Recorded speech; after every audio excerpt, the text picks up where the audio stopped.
Bill, thank you for the kind introduction. Thanks for giving me a chance to come by and see that the Secretary of State's dining room is a lot better than the President's dining room. I'm honored to be here. I'm pleased to be with the Council of Americas again. I appreciate what you do to promote personal and economic freedom throughout the region, throughout the Americas. I appreciate your strong concern about the need for liberty to be spread, liberty in forms of government, and liberty in forms of economies. I am honored to be here with the Secretary of State, Condoleezza Rice, better known in the neighborhood as Señorita Arroz.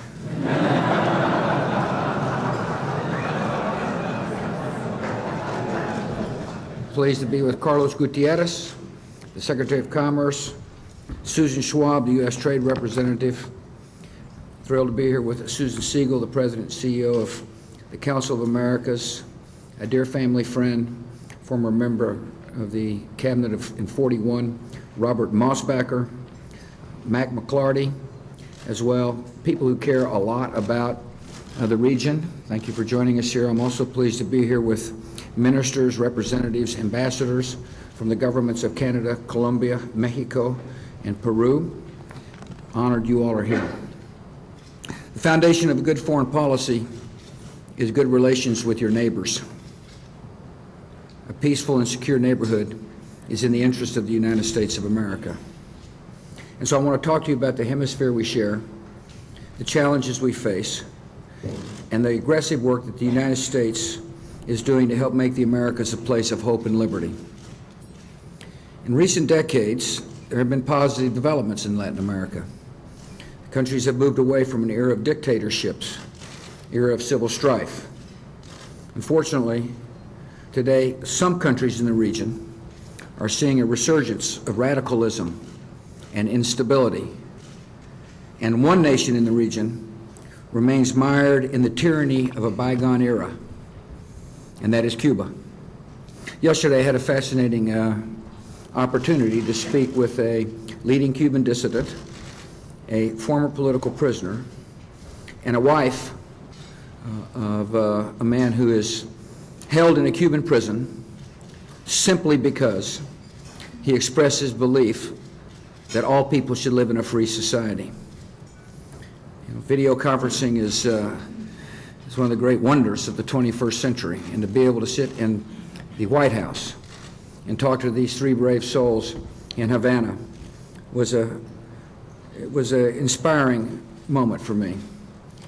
It reminded me about how much work the United States has to do to help the people in Cuba realize the blessings of liberty. It also reminded me of a couple of things. One, that there's an eternal truth when it comes to freedom, that there is an Almighty, and a gift of that Almighty to every man, woman, and child, whether they be American, Cubano, or anywhere else, is freedom. And that it's going to take the courage and determination of individuals such as the three I met with to help inspire the island to embrace freedom. The Cuban government recently announced a change at the top. Some in the world marveled that perhaps change is on its way.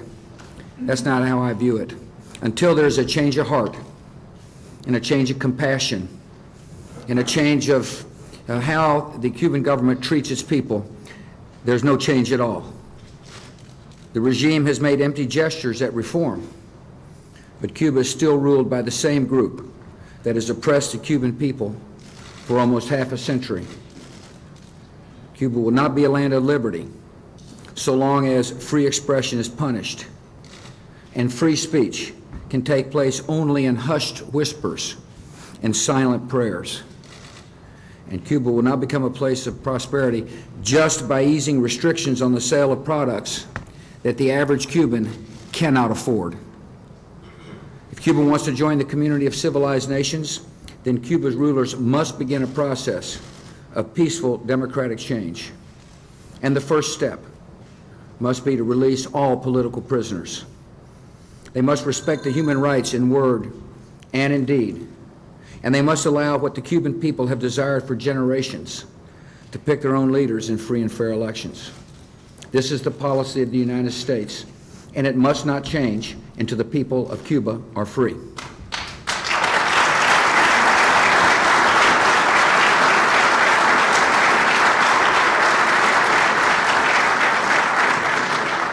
We have faced other challenges in the hemisphere as well.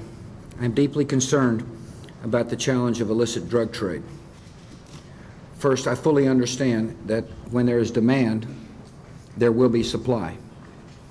And the United States of America is implementing a strategy to reduce a comprehensive strategy to convince our people to stop using illegal drugs. I talk to my counterparts all the time in the region, and I talk about how we can work together, and I'll explain some strategies here in a minute. But I also remind them that so long as the United States uses illegal drugs, the drug dealers will find a way to get their products here. We've made some progress on reducing demand. Since 2001, the rate of drug use among the young has dropped by 24%. Young people's use of marijuana is down by 25%. Use of ecstasy has dropped by more than 50%. Methamphetamine use is down by 64%. Overall, it's estimated that 860,000 fewer young people in America are using drugs today than when we began. But obviously, we still have a lot of work to do. And so my commitment to our friends in the neighborhood is the United States will continue to implement its comprehensive strategy to do our part to reduce demand for illegal drugs. Secondly, we're working to intercept illegal drugs before they reach our citizens. Every day, men and women of the DEA, the Coast Guard, the Border Patrol, and other law enforcement organizations are working tirelessly to intercept drugs, to stop money laundering, and to bust the gangs that are spreading this poison throughout our society. We've had some success. We've seized record amounts of cocaine coming into the United States. Last year, these efforts resulted in a significant disruption of the availability of cocaine in 38 major cities. We still have more work to do. And a final leg of our strategy is this. We will work with our partners, Mexico and the countries of Central America, to take on the international drug trade. I am deeply concerned about how lethal and how brutal these drug lords are. I have watched with admiration how President Calderon has taken a firm hand in making sure his society is free of these drug lords. And the tougher Mexico gets, the more likely it is that these drug families and these kingpins will try to find safe haven in Central America. And that is why I committed my administration to the Merida Initiative. It's a partnership, a cooperative partnership with Mexico and Central America that will help them deal with the scourge of these unbelievably wealthy and unbelievably violent drug kingpins. And I want to work with Congress to make sure that, one, they fully pass our request in the upcoming supplemental debate. And also remind members of Congress that the strategy that we have put forth is a strategy designed with the leadership of the Central American countries as well as with Mexico. It's a strategy designed to be effective, and so when Congress passes our supplemental request, they also got to make sure that they implement the strategy we proposed in full. Another challenge is to promoting social justice in the region. Nearly 1 out of 4 people in Latin America lives on $2 a day. Children never finish grade school. Mothers have trouble finding a doctor.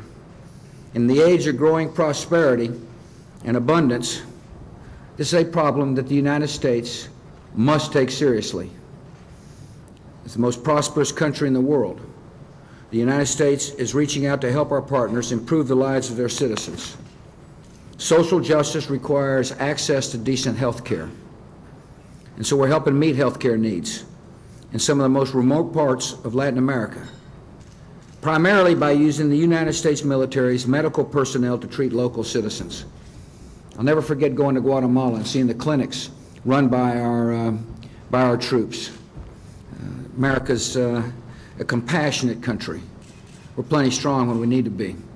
But our military is providing unbelievably good care for a lot of people who have never seen health care before.